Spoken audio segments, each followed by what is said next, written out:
I mean, how to introduce it, but oh.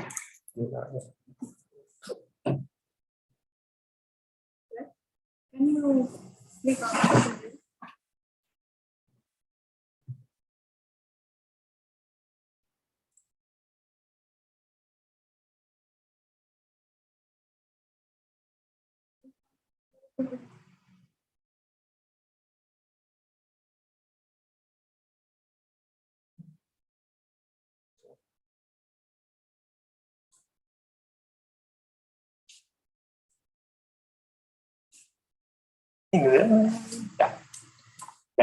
bienvenido.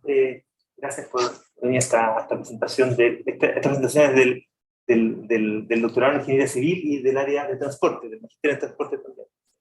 Y tengo el placer de presentar a Esther Bosch. Esther Bosch es estudiante de doctorado, está terminando su doctorado en el DLR en Alemania.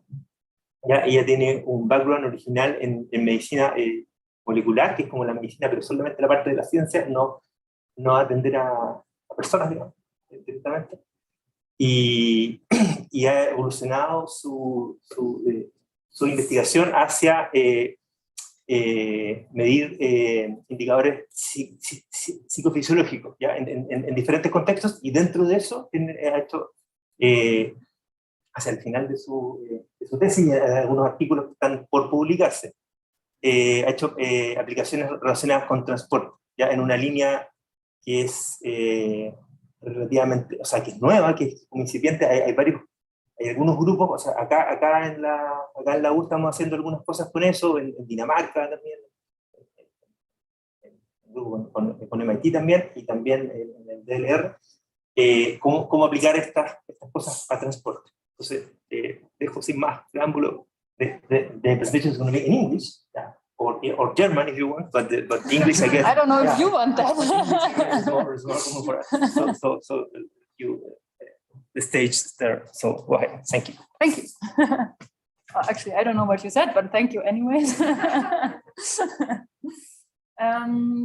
Yeah. So actually, I would like to show the next slide, which doesn't work.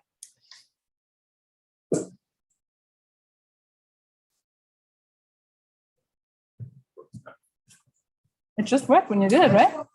Ah, there.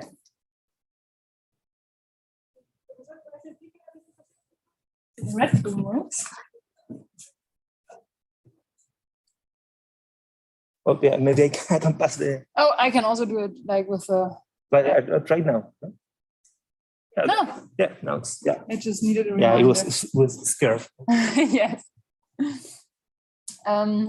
Yeah, so I would like to start with a question. So what you can see here, well, I hope you can see it well, is Google Glass. And my question to you is, how many of you have ever worn a Google Glass? No one. Okay, and how many of you know or have ever heard about a Google Glass?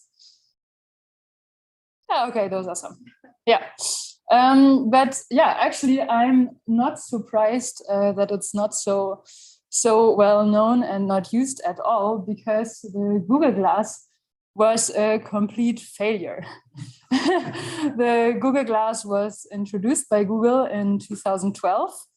And at that time, it was celebrated by IT experts as an absolute milestone in technological development. And what it could do was that you could put this glass onto any normal glasses, and then it had internet connection, it had all the apps. It was basically everything you have on your smartphone nowadays, just it was way cooler because you didn't have to stare at a display in front of you, but it was everything conveniently shown with augmented reality into the surroundings around you. And here I took a few screenshots from a demo video from the Google Glass that was also published in 2012. And here the guy wearing the glass, he wants to go somewhere. So he's walking to the metro. but then the Google Glass shows onto the metro like, oh, this metro station is closed. Maybe you have to walk to where you want to walk. Then the way where he has to walk is really conveniently shown onto the streets where he has to turn left and right. Here he's passing a poster of some concert and he just has to say, hey, Google, please save this concert to my calendar. And the Google Glass does it for him. And of course, you could also take pictures and directly upload them to social media. So if you look at these screenshots, still now 10 years later, this looks absolutely futuristic. So how come no one is walking around with a Google Glass? The Google Glass was started to be sold as test versions in 2014, but sales were already stopped again in 2015. So why is that? Well, that's because as amazing as this Google Glass sounds for anyone wearing the glass, as problematic people found it for anyone around it. So as I just said, the Google Glass had a camera, it had a microphone, had GPS. So it was recording all kinds of very private data about the wearer's surroundings and was basically telling at least Google, if not more, where the person was, the conversations that the person was having with which people. So it did not take long until the wearers of this Google Glass were called publicly glassholes. And one journalist even said that neither Orwell nor Hitchcock, at their most terrifyingly dystopian, could have dreamt of the Google Glass. So what we learned from this is that you can come up with the most amazing inventions. It's all pretty useless if you don't think well about the human that is going to use your invention. And of course, we here in our context, we are not interested in selling a product like the Google Glass, but we are interested in the question, how do we make sustainable transport so attractive to use that people actually decide for using it? And for example, we are all probably well aware that it's more sustainable to share your ride rather than to go into the car by yourself. However, a majority of people gets into their car every morning and drives to work by themselves. So if you now imagine you could convince these people to take shared rides instead of always taking their own ride, imagine how much less traffic we would have and how much more sustainable we would be. And if you now imagine that these rides would not only be shared, but also be done by automated cars, which don't have to stand around in a parking lot waiting for you for 9 hours until you're done working, but that actually could do other things in between, like transporting other people or goods to other places. Imagine how much more sustainable we could be in that way. Just if you're honest about it, can you really imagine that you could convince, for example, your grandma to get into an autonomous shared shuttle? Or would you let your children drive to school with an autonomous shared shuttle? I don't really think so. So that is the big question we're trying to answer here. How do we make future sustainable transport so attractive and so trustworthy to use that people actually decide for using it? And the most common methods to go about that are to make first sure of the obvious points. So transportation needs to be reliable, time-wise, safety-wise. You can make sure everything looks nice and clean. And you can also make sure, for example, the temperature is good. And if you've taken care of all of that, and then you want to know more about what people care about in transportation, well, the most commonly used method is to just go out and ask people. So you can do interviews, you can do diary studies, and those are certainly very important methods and really good starting points. However, it turns out that people don't always do what they say. So might there maybe be a better way of knowing what people need in transportation? So the idea that I'm heading towards is that you could recognize how a traveler is currently experiencing the journey in real time by accessing real-time data about the journey. And this data could come from smartwatches or other wearables, for example. And what they could record is, for example, how fast your heart is beating, how much you're sweating, the facial expressions you're making, or the gaze behavior or pupil size. You can make all kinds of measurements about that. And you could use this, for example, if you imagine you want to launch a new automated shared shuttle in your city, in Santiago. And then you have a first customer getting into the shuttle. And let's call this customer Adam. Adam is 60 years old and he has never before driven an automated car. So he gets into the car a bit nervously and the car starts driving and approaches a red light. And Adam sees the red light and thinks, uh-oh, will the car really stop there? Did it see the red light? So it would be very helpful to recognize this nervousness and show, for example, on the middle console display, like, hey, Adam, yeah, I've recognized this red light. I will stop at the line over there. Don't worry. However, it's not always useful to show this information. If, for example, the next customer, let's call her Sarah. Sarah's 18 years old, and she has driven many autonomous shuttles many times before. So she gets into the car and she just wants to watch a movie in peace. And she does not want to be annoyed about some detailed information of recognized traffic lights. So it would be very nice to recognize this difference between the two, the difference in their nervousness, for example, and depending on that, show different information. However, this is a lot of talking about future concepts, but this recognizing of how someone feels or how attentive they are could also be useful nowadays. So, for example, if you take me for an example, I drive rental cars a lot, and I also like to use cruise control. And some rental cars have adaptive cruise control, which means I set the cruise control to drive 100 kilometers per hour. And if another car comes up in front of me, it automatically adjusts the speed so that I don't run into the car in front of me. Other cars, however, only have normal cruise control, which means if I set the cruise control to 100, it will always go 100 no matter what's happening in front of me. So in that case, I have to brake to not run into the person in front of me. And of course, yes, it does happen that I forget that this car is a different rental car than the one I had last weekend, and that this cruise control might not be adaptive. So it would be very helpful in this case to recognize that I'm being unattentive and to remind me of the cruise control. And of course, you could say, well, you can just recognize the person and depending on the person, show the information that the person wants, but it can also be different within a person. So for example, if I come back from meeting a friend, I'm relaxed and happy, I will probably remember to check for the cruise control. But if I come back from work and I'm very stressed out, I probably don't remember to check. So it would be helpful to recognize this difference, whether I'm attentive or not, and depending on that, warn me about the cruise control.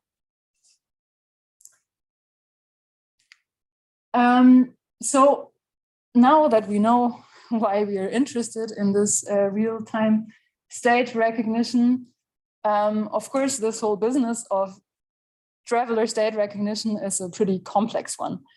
And it is helpful to first think, well, what are actually the traveler states that we're interested in? And that depends on the exact context we're looking at. So I'm sure you're all well aware of the different levels of automation, where in the low levels, the driver is still fully responsible for driving. In the intermediate levels, the driver has to take back control.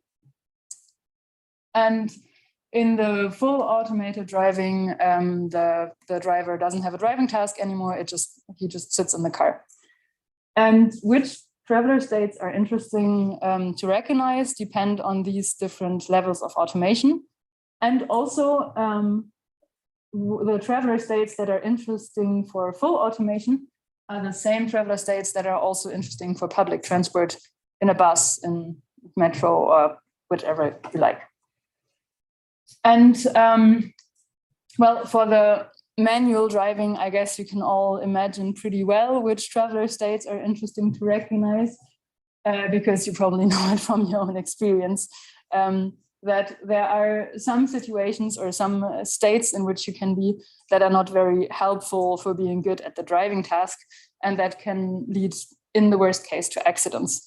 So we have drowsiness, if, I don't know, you're driving on a pretty boring highway for a long time, or you haven't slept well last night. Different kinds of emotions, actually positive and negative emotions, can negatively influence your driving performance. You can have all kinds of distractions, medical emergencies, aggression, stress, so all kinds of things that in summary make you less attentive about the road and therefore can lead to accidents. So they are safety relevant. And now in the partial automated driving, we have all these traveler states that are interesting in the manual driving also, but in addition, we have a few more. So here, of course, it's a lot more likely that the driver will become bored or tired at some point, because most of the time he doesn't have a task anymore. Then by that, and also by other things, his workload might be too low or too high. This is something called the Yerkes-Dodson law. So it pretty much, it just says that workload, here's workload and here's the performance, so driving performance in our case. And we want the workload to be a good intermediate level. So being bored is not good, and having your cell phone ringing and your wife talking to you and your children talking in the back is also not good.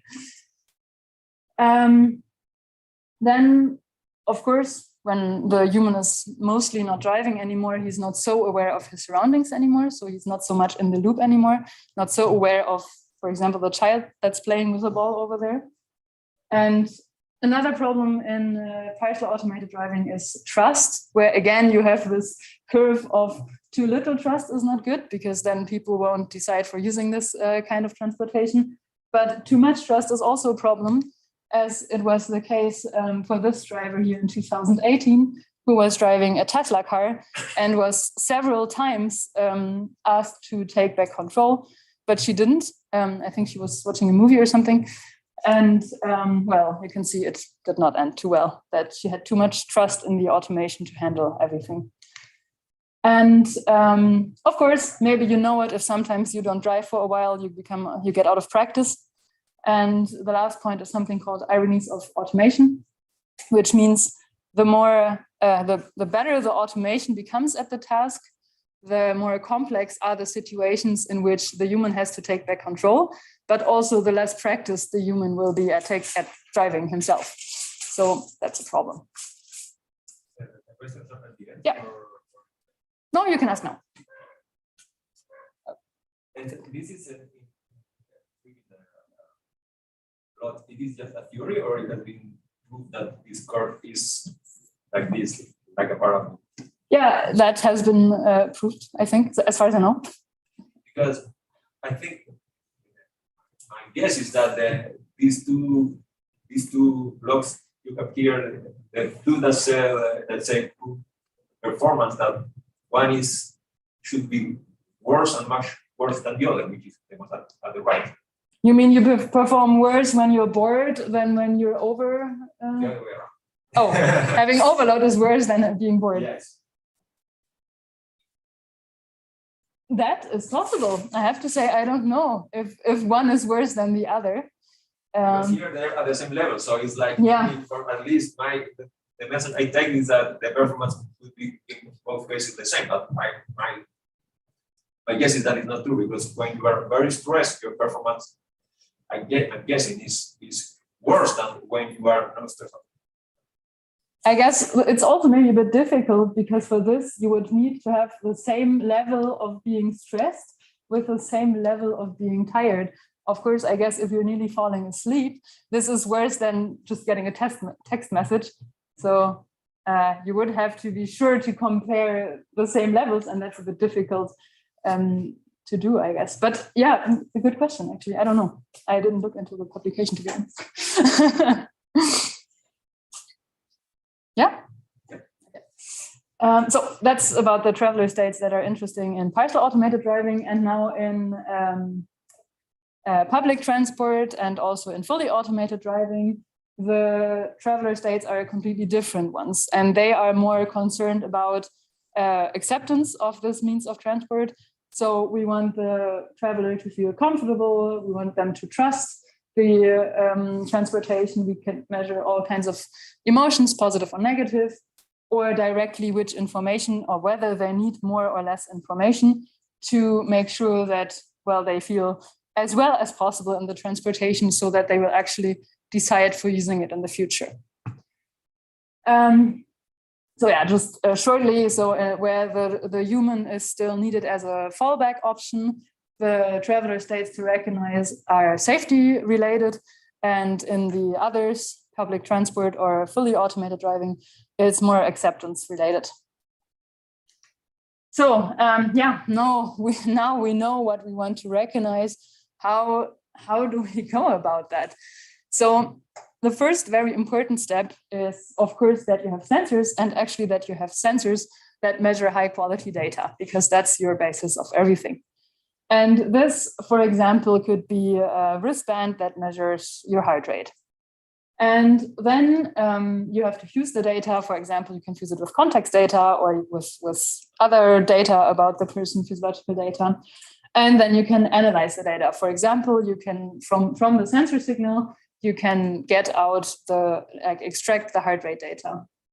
Then in the next step, you have to implement a decision logic. So you can say something like, okay, if the heart rate, I'm just saying something, is above 80, then we assume the traveler to be stressed, and then therefore we will intervene in some way. And one example where this is already happening nowadays, maybe some of you know it, is this drowsiness detection in cars, and some more modern cars also have it nowadays. It's this small coffee icon that pops up in your car. And nowadays, this works most often with how the steering wheel is being moved. And if any of you has it, then you also know that it works very badly. So it very often warns people that they're tired in cases they're not tired at all. And it often doesn't recognize when people are tired. And well, the problem about it is that this whole business of traveler state detection is a very complex one. And that's why many researchers are researching about it. Well, I'm one of these researchers.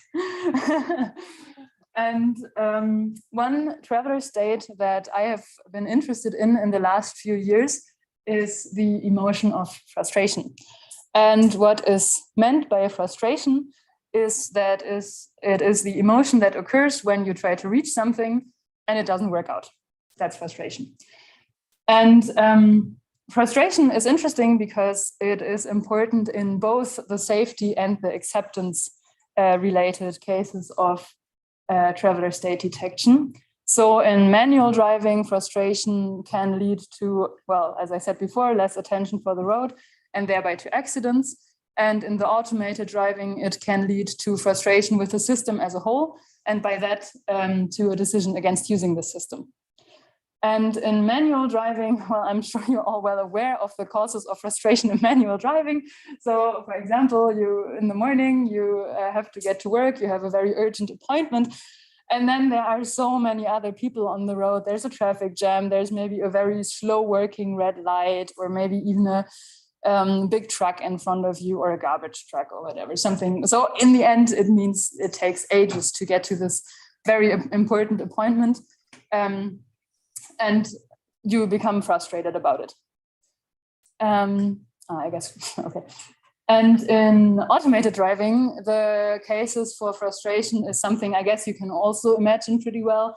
So for example, if you get into the automated car and you have an online conference already in the morning, you want to join it with your car, and then it takes ages until everyone can hear you, you can be heard by everyone. I guess you know this case pretty well with all the Zoom in the last 2 years. I hope not at the moment. And yeah, those are just some examples of how you can be frustrated in automated and manual driving. Okay.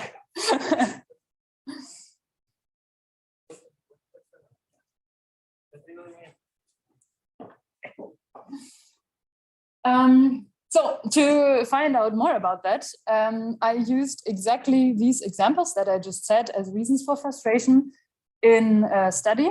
And in short, what we did was we invited participants to our lab. We frustrated them in many different ways. We measured all kinds of things. And then we tried to learn what frustration looks like in all these measurements. And in more detail, we invited 50 participants to our, or 50 participants we had in our driving simulator, and 20 participants we had in a real autonomous driving car. And we frustrated them with, well, as I said, traffic jams, red lights, user interfaces that were not working, etc. And during all that time, we measured ECG, so heart rate variability, all that stuff you can calculate from that. We measured how much people were sweating. We measured by eye tracking their pupil size and their gaze behavior. We had a camera that was measuring the facial expressions and also the whole body, how the whole body was moving. We measured electroencephalography to know more about the brain waves. And after each drive, so every participant had 6 drives, we asked the people. Funcionando ahí el micrófono. Ah, okay. So it does not work. Thanks.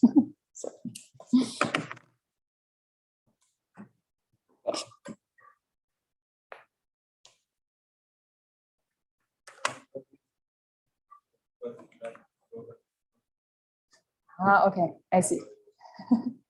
Yeah, okay, thanks.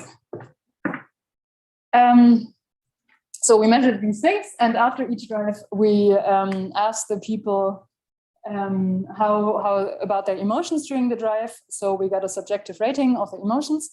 And for this last one, we did it after all drives were done, because during the experiments, the participants actually didn't know we were trying to frustrate them, because we wanted frustration to occur naturally.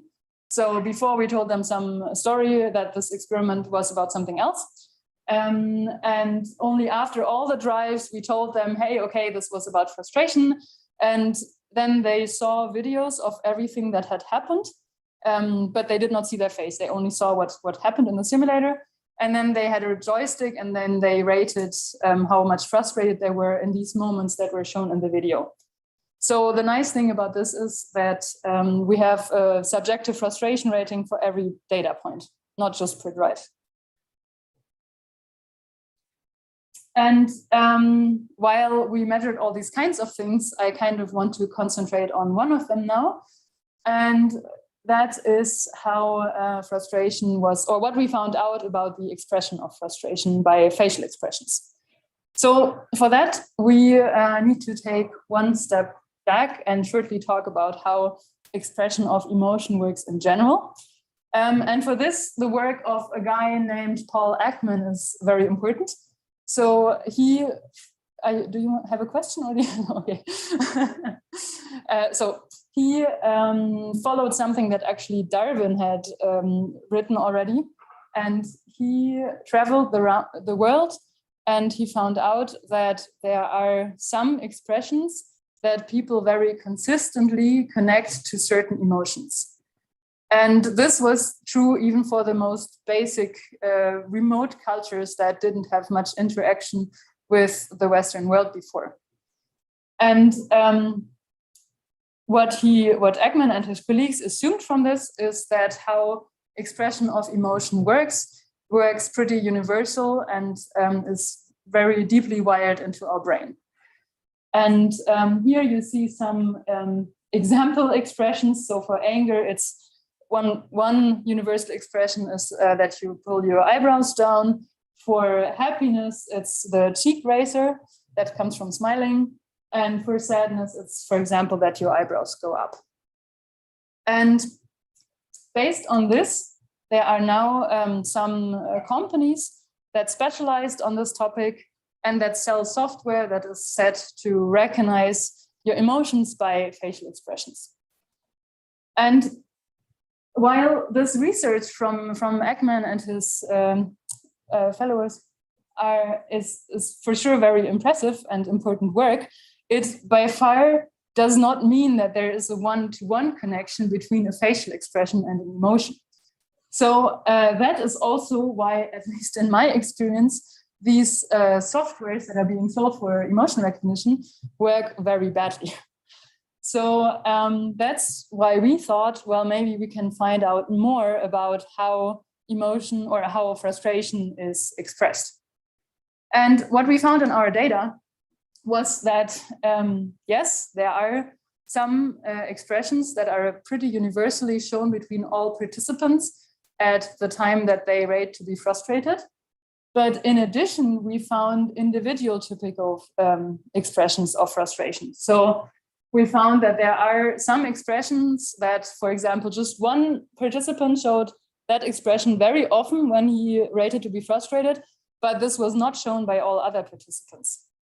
And what we concluded from this was that, yeah, maybe it would be interesting to look at these individual typical expressions. And you can see this just as a short example a little bit in this video here I brought from a few participants.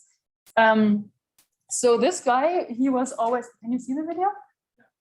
Okay, so he was always pressing his lips. I cannot do it, you don't see it now, but he was always pressing his lips together in the times that he rated to be frustrated, or she was always doing this mouth movements to the sides when she said to be frustrated.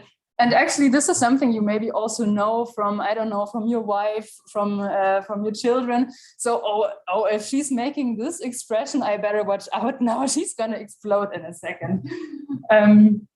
So yeah, probably you can imagine that we found this. This is the guy that always moved his eyebrows in frustration.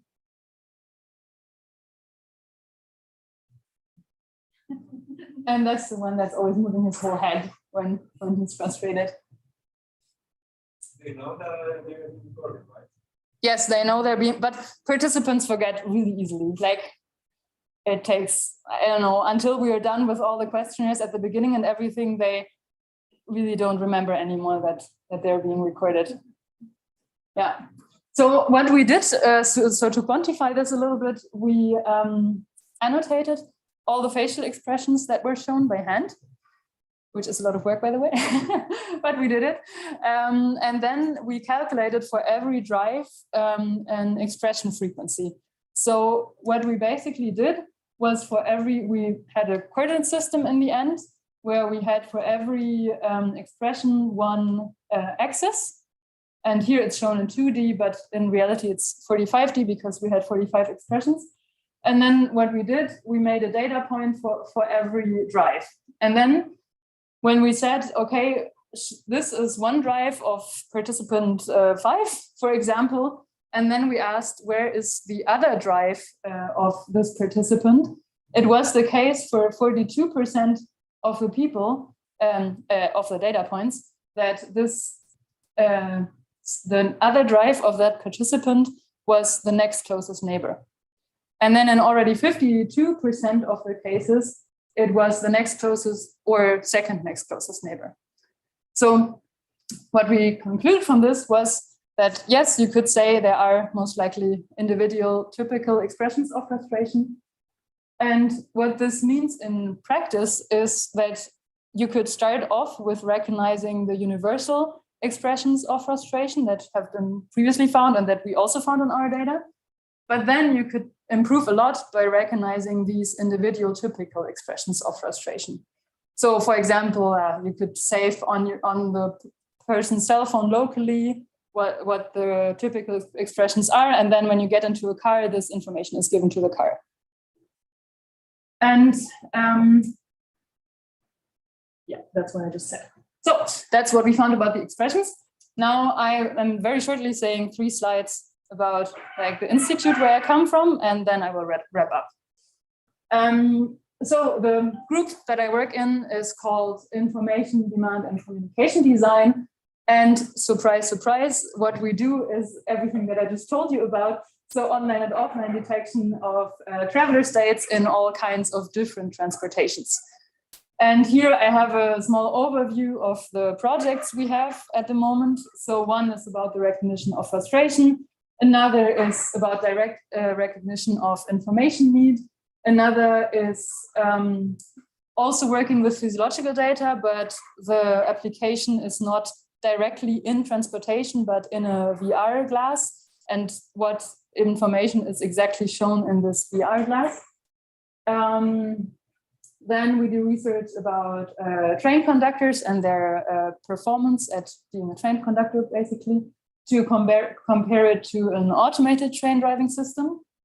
Then we have another project about how automated cars can communicate via an external HMI to pedestrians and cyclists.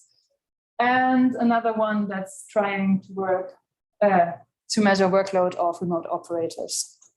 And the infrastructure we are using, the infrastructure we are using for this is, for example, this driving simulator. You can drive in a car, and then the simulation is shown all around, and also it can move realistically. Then we, of course, have the automated cars. We have a pedestrian simulator and a cyclist simulator.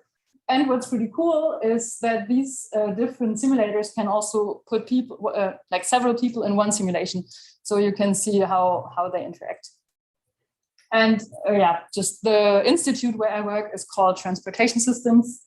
And we do research in all transportation domains, basically. And we do all research from very basic research to very applied setups in the automated cars, for example. So, in summary, what I want you to take home is that when you make an invention, always consider the human factor first. Then second, physiological data is a very great way to know how a traveler is currently experiencing a journey. And then third, if you try to recognize frustration, and maybe even if you try to recognize other emotions, consider recognizing individual typical expressions. And that's it. I'm ready for your questions. Thank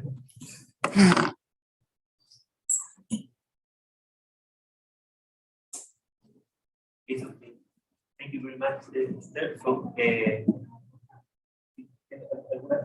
¿alguna pregunta? Puede ser en inglés o en español. Si quieren ser en español, we have two questions from the YouTube chat. Okay. The first one is, hello, the research is restricted only to studying car drivers or consider others as cyclists and bus drivers? So in our research, we only had cars, like we had manual driving conditions and automated driving conditions. And of course, since we only had this in our experiment, we can only say it for sure about cars. But I would think it's also true for any other context. And the second question from Benjamin Gomez is, were the participants pulled from a specific country, economic status, or gender, etc.? That's so. I think they were all German, so we were not very diverse in that. We tried to have 50-50 in male-female, but I think there were more men, just because that's how we find our participants. So we did not try to have a diverse. So I mean, we tried, of course, as good as we could, but it's not that we looked at groups or anything. Thank you.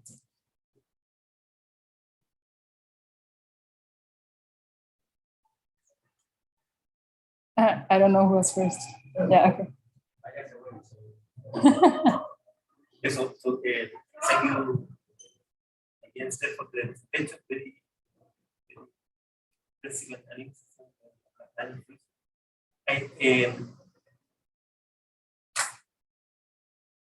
You mentioned, I mean, two devices. ability of recognizing the emotion, what's happening with the Yes. Yeah, or the level of stress was not very good. So, but I don't remember the name of the software. You didn't mention the software. Yeah, I didn't want to mention it. I mean, like in general, what is your impression about the availability so far in the future of this type of devices to really recognize well enough emotions or stress on all of things automatically? Are we far from that or not? What's your impression from your experience? Should I repeat the question? No. I guess, right? Yeah, okay. No, never mind. Yeah, so, yeah. Yeah, that's a good question. So only with the facial expression recognition software, I mean, from what I saw with our data, it worked really very badly, like nearly not at all. By far under 50% it recognized the cases. So we compared, in another project, we compared human annotations of the facial expressions and the emotions with the software, and it really did not work well. But I have to say, this is already 4 years ago, so I guess it's working better by now. And I think what's very important is to always go multimodal. So I don't think it's useful to use only facial expressions or only heart rate. I think it's always helpful to use several of them. But really to recognize the emotion in a way that the person in the car, for example, says, yes, this is really like, when I drive for 4 hours, the emotion recognition works really fine all the time. We are very far away from that, I would say. I don't want to say any years, just for now, it's yeah. But that's why it's research. So that's why we're researching about it, and it's becoming better year by year, I guess. with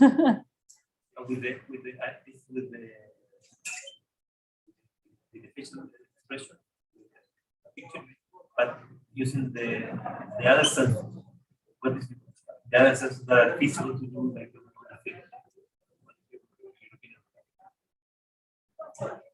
that's a good question. So, I mean, for now, even when you read a paper that says, hey, we successfully recognize the emotion we wanted to recognize, even if you have a result that says, like, I don't know, 95%, that sounds amazing. But first, it's still always in very controlled environments. And second, in the use of it, even 95%, I don't think it's enough, because a person would be you can see it with the coffee sign that's being wrong a lot. People easily get annoyed when this recognition works wrongly. So I think before you can really use it in a real car, it should work pretty perfectly.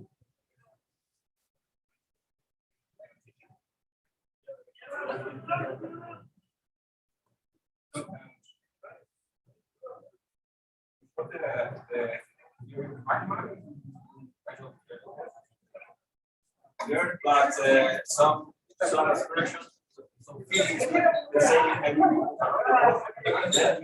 I experiment because it is not true at this expression, because it is feeling every people or other people have their own expression. But this can also be learned, because you somehow learn that this means expression, yes, and this means, and this other face means. I'm thinking about the commercial use of this, because in between these two statements, you show a company that is showing faces and with expressions as I 100% happiness or all. So your findings are kind of bad news for this type of. No, it's actually additional. So we did find the expressions that are known as universal frustration expressions. But in addition, you become better by also looking at these individual typical expressions. And for this, you need how much time for the machine to run each individual expression? Well, so of course, to become perfect, you need more time, but our experiment, we had 6 drives, of which 4 were frustrating, and they were each 10 minutes. And by that, we had, I show it on this. By that, we found with the 42% of the cases, it was the next closest neighbor. So yeah, this is not perfect, of course, but it's a good start for just 40 minutes of data. But the identification of expressions, even if it's you or someone else, looking at the screen and see, when he bites his lips. Yeah, yes. Or is automatic somehow? We actually did both. But because in my, I wanted to be very sure about my results, I used actually the human annotation of 3 independent people that annotated all the expressions, and on the agreeing ones I trusted, and this is what the results you see here. We also used an automated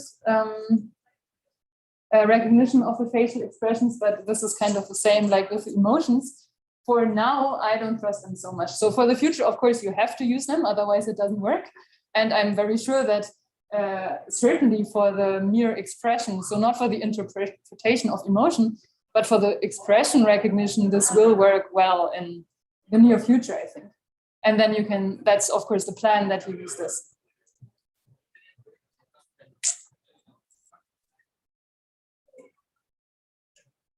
Yeah. But I was for this level, I don't know. Maybe I think some. I mean, so in the left graph you have, as I understood, is checking that the combinations of expressions were individual specific. Yeah. But so this is why you said when you find a combination of expression, then you look at the other closest neighbor, and it is the same guy. Yeah. But the graph in the right, I got lost. Actually, you're right. I didn't explain it. It's not, yeah. So I kind of jumped over it. So this is kind of the result from what I explained here. So this is how many closest neighbors you're considering on the x-axis, and on the y-axis it's how many cases this is true. So here, if you try to learn from frustrating drive 1 to frustrating drive 2, I just call them for now, in that direction, the next closest neighbor, it was true for 42% of the drives, of the people. And then if you consider the next closest or second next closest neighbor, it's something like 52. And then it goes up to, of course, at some point you are at 100%. And the blue line, it's just the same, but we learned from the other drive to the other way around.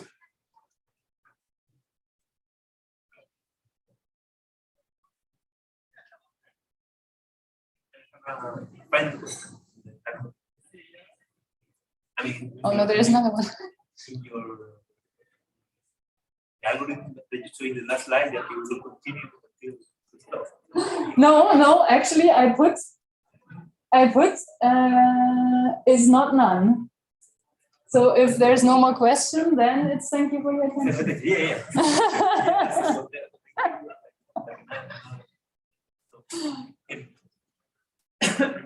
Do you think this type of tool or variation of this tool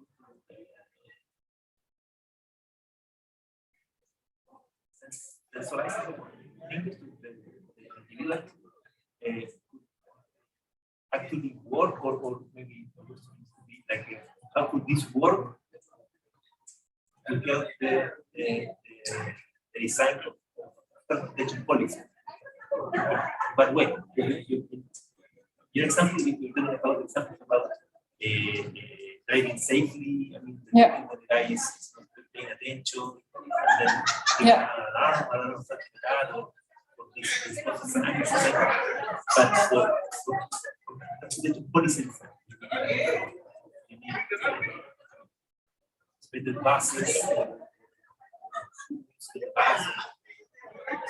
Can you think about the way this can be used for that?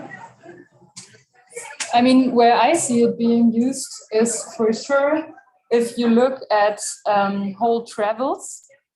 And well, what a very nice vision for me would be that if you have a lot of this data from many participants, you could make something like an emotion map of a city, for example.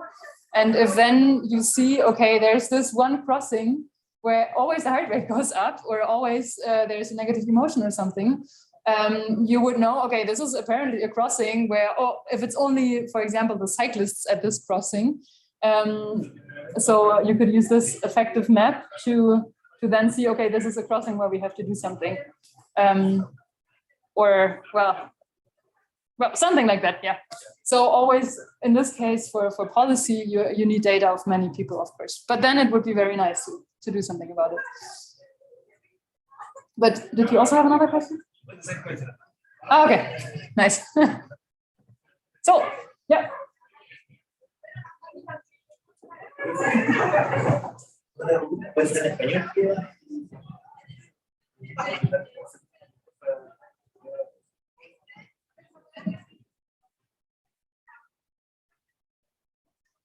Okay, so the none is okay. Okay. Well, then thank you for your attention.